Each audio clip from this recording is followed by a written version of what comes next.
Hey. Good morning, everyone. I want to thank President Kaczynski and Chairman Bustamante for inviting me to speak with you, be with you here this morning, and I want to thank all of you guys for joining us pretty early in the morning here. Later this month, my daughter, Max, will turn a year old. And, I'm looking out and I see a lot of parents here. And, I think one thing that we all know is that having a child changes a lot of things about your life. Right? For one thing, it takes pretty normal, everyday things like bath time and makes them a pretty major event in the house. It makes you unreasonably excited anytime your child says anything that sounds even remotely like your name. But most importantly, it reminds us that we need to do everything that we can to make sure that our children, and children everywhere, can grow up in a world that is much, much better than our world today. Right? It's a reminder not to just get stuck in the day-to-day, but to focus on things that are really going to matter over the long term when your kids are grown up. Now, I'm an engineer, and a big part of the engineering mindset is this idea that you can take any system in the world and make it much, much better than it is today, right? Whether not just software or hardware, but also organizations, right? Companies, an education system, a healthcare system, governments, anything. You can take any system and make it a lot better than it is today. And that's what I want to talk about today. Daring to do great things and then sharing the prosperity with everyone. To me, one of the most inspiring stories in history was when President John F. Kennedy in the US in 1961 announced that by the end of the decade we were going to try to put a man on the moon. A lot of people thought that this was impossible. It took a lot of investment, but many people rallied, and when they succeeded, they didn't just achieve the goal, they created something entirely new and ended up pushing the entire economy forward for everyone. As Kennedy said, it's a time for greatness. And today, with accelerating progress in science and technology, our generation has the potential to do even more great things than at any other time in history. So take giving people a voice, for example. For a lot of the last century, there used to be just a handful of TV networks or newspapers in any given area. And now, almost 2 billion people have the power to connect with anyone they want, to share anything and have anyone around the world see it instantly, to create small businesses that are on a level playing field and have access to the same tools as the big guys have, to create movements to fight for the social change they want to see. Right? Connecting and giving 2 billion people a voice is a great thing to do. You know what's even better? Giving 7 billion people a voice. Now, or take education. For most of the last century, education has worked in more or less the same way. You have students sitting in a class with a teacher, learning the same material in the same way at more or less the same pace. Today, we know that personalized learning is way better. But if you can give teachers the tools and the software to help students learn in the way that suits them best and to learn real-world skills that they can take with them, then early results show that students will learn as much as 50% more each year, and that can compound. So when you visit a school like this, it feels like the future, or it feels like a startup. There are students sitting together, working together with computers, with their personalized learning plans, and teachers actually have the time and tools to go and mentor students. You get the feeling this is how more of the education system should work. So a couple of years ago, we started an engineering team with a bunch of teachers and folks who are working on personalized learning to build the tools to make it so that any teacher anywhere could use these personalized learning tools for free. And in the first year, 20 schools signed up to adopt personalized learning. In the second year, 100 schools signed up to adopt personalized learning. This year, we expect there to be many hundreds of more schools will upgrade and adopt personalized learning. Now, in the US, there are only about 25,000 middle and high schools. So our hope over the next decade is to help upgrade a majority of these schools to personalized learning and then start working globally as well. So giving 1 billion students a personalized education is a great thing to do. Or take curing diseases. I think that it's possible to cure, prevent, or manage all diseases within our children's lifetimes. Now, that may seem a little optimistic, but when you look at it, for most of human history, we made almost no progress on curing diseases. For thousands and thousands of years, there was very little progress. And then, about 100 years ago, we started applying the scientific method to curing diseases, and bam, progress just takes off. Right, since then, we've eradicated smallpox and are close to eradicating polio. We have vaccines to prevent meningitis and measles and many forms of influenza. We have antibiotics to treat life-threatening illnesses like tuberculosis and pneumonia. We produced statins to fight diabetes. To fight heart disease, insulin to fight diabetes, chemotherapy to fight cancer. We have reduced smoking. And we can even manage HIV as an ongoing condition. You know, one of my favorite facts in public health is that if you look back over the last 100 years, the average life expectancy has increased by about 1/4 of a year per year. And that's been pretty steady progress. So if we can keep investing to even just keep making progress at the same rate, then by the end of this century, the average life expectancy will be around 100, which implies that we will have cured a lot of the diseases that prevent the vast majority of people from reaching that age today. So this raises a big question. If we can make so much progress curing diseases, why aren't we investing more to do that even faster for future generations? In the US, we invest about 50 times more in treating people who are sick than in finding cures so people don't get sick in the first place.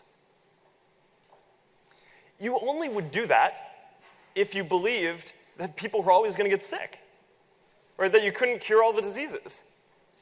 And once we realize what the trajectory is, and that we actually can make progress on all this, then I think that we all have a responsibility to invest way more in this to make more progress for our children and for future generations. You know, what greater thing can we all do than cure all diseases for our children and future generations? Or take keeping everyone safe. You know, we live in a relatively peaceful time, but there's still far too much violence. So we're building artificial intelligence that can go out and scan and flag content that might lead to violence, whether that's a person who might harm themselves or a terrorist who might harm other people. We've built tools like Safety Check that can help people know that their loved ones and the people they care about are safe in the middle of a disaster.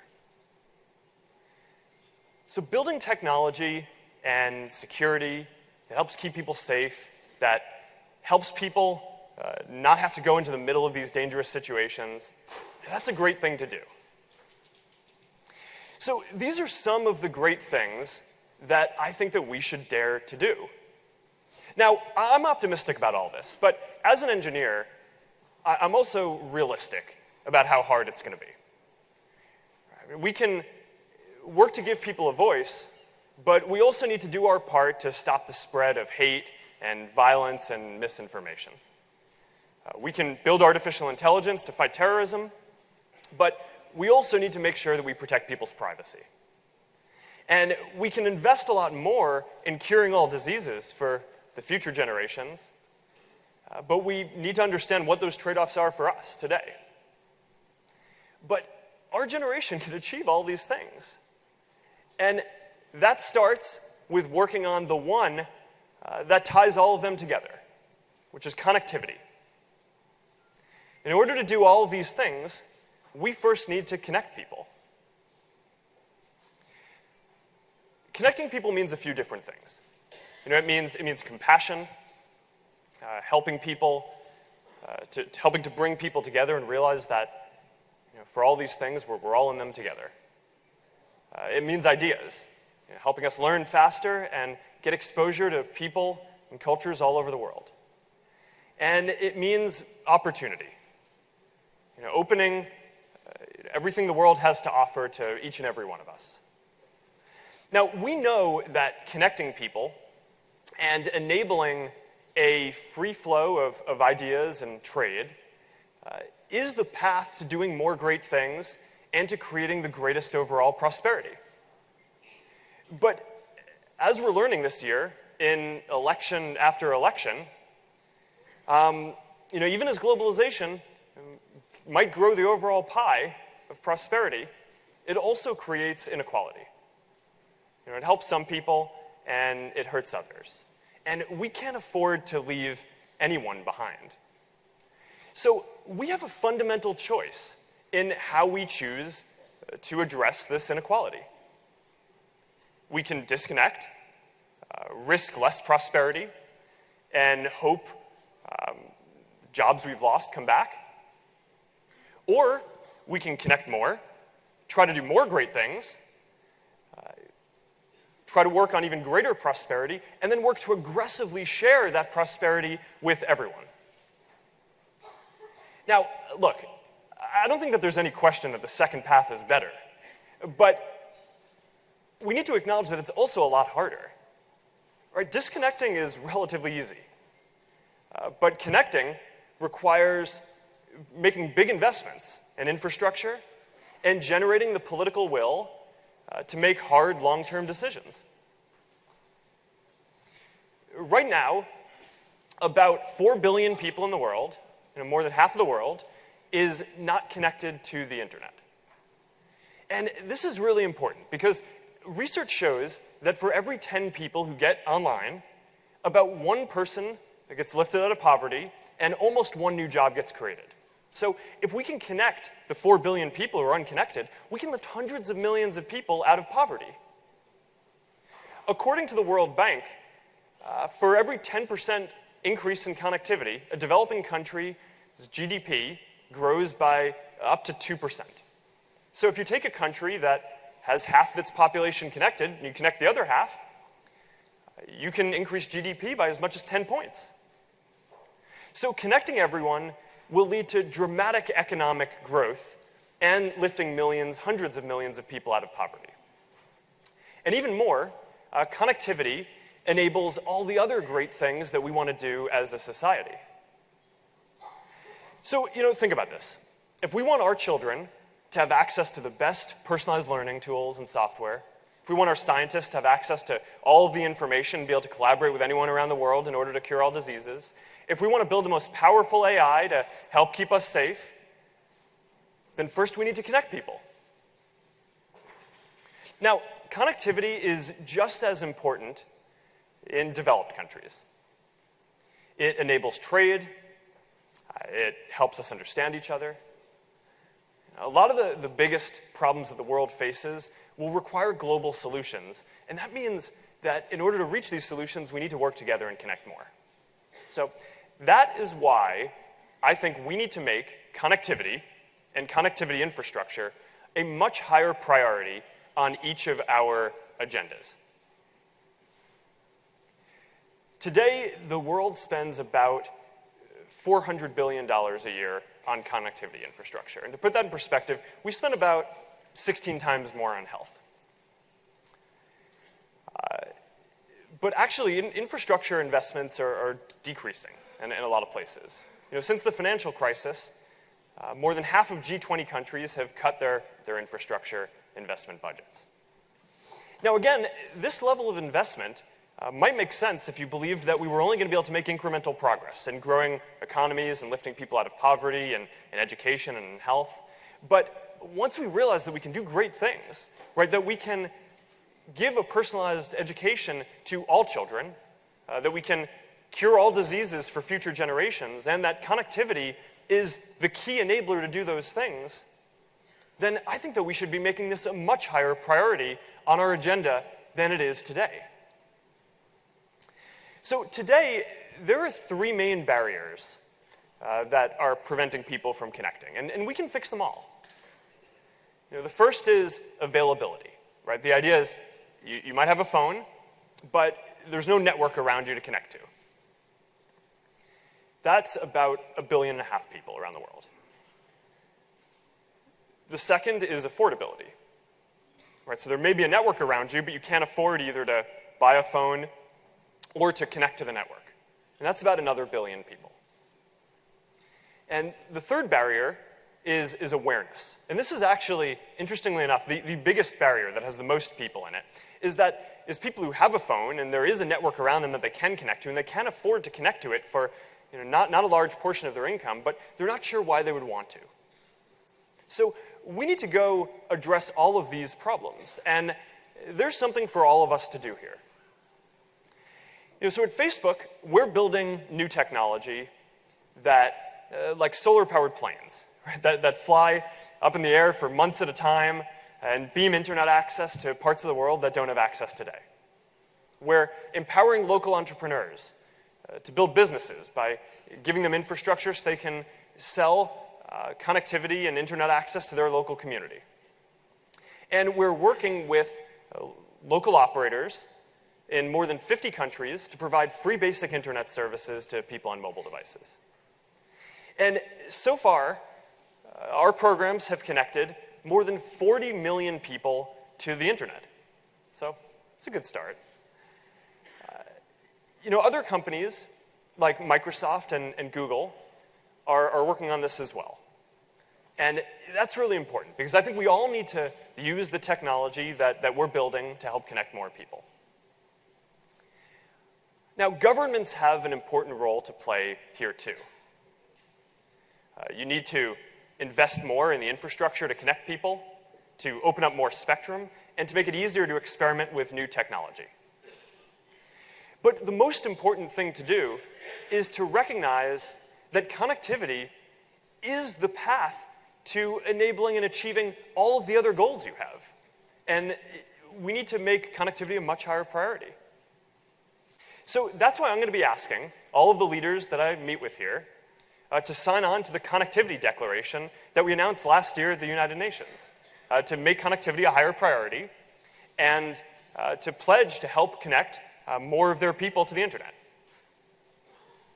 Now, connecting everyone isn't going to be quick or easy, but if we make the right decisions and the right investments now, we can connect billions of more people in the next decade. And connecting billions of more people is a great thing to do. And it will lead the way for our generation to be able to do even more great things. So if we all agree that the path forward for the world isn't to disconnect and work together less, but to connect more, to try to do even more great things, as a path to creating greater prosperity and then sharing that with everyone, then I think it's pretty clear that this is just the beginning of that path and what we need to do next. In August, I met a young woman named Mariana Costa. She lives right here in Lima. And a couple of years ago, she founded a startup called La Laboratoria that helps women from low-income backgrounds train to become web developers. Her mission is to go out and find talent where no one else is looking. And Mariana says that most of the women who show up and join her program have no idea their potential going in. But within a few weeks, they're building their first web app, their first apps, and within months, they're engineers who are ready to join the workforce. And today, more than 70% of the women who have gone through La Laboratoria are employed. Mariana says that they're an example of what's possible, that they're changing not only their lives, but they're changing their whole communities and their cities. And she says that the ultimate goal is to change entire countries for the better. Now, talent is equally distributed around the world. But today, opportunity isn't. And I don't know what the women who went through Mariana's program will go on to do. But I do know that if we work to give more people around the world access to all of the opportunities of the internet, then all of our children will live in a much safer, healthier, and more prosperous world when they grow up. That's a future where we dare to do great things and work to aggressively share the prosperity with everyone in the world. That is a future that I'm excited to work with all of you to build. Thank you.